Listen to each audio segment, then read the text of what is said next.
کیونکہ میں خود بذات خود ان چیزوں سے دور بھاگتا ہوں کہ قرآن پاک پر لوگ تحقیق کر رہے ہیں مختلف اینگل سے.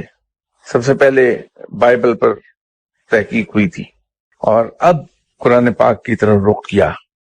جو صاحب میرے پاس لے کر آئے وہ کتابیں، تو میں نے اس وقت بھی ان سے یہ کہا تھا کہ جس کو آپ کامیابی سمجھیں کہ قرآن کی تمام بنیاد 9 کے ہندسے پر ہے، تو میں ابھی آپ کو 5 منٹ میں پروو کر دیتا ہوں کہ اس کی بنیاد 4 کے ہندسے پر ہے.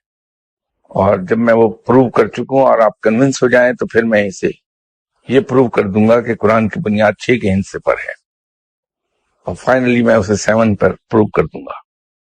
وہ لگ تو گئے میرے اس میں 2 یا 3 دن، لیکن وہ پروو کر دیا کہ وہ کسی ہندسے کو پکڑیں گے تو یوں لگے گا کہ قرآن پاک کی بنیاد اسی ہندسے پر ہے.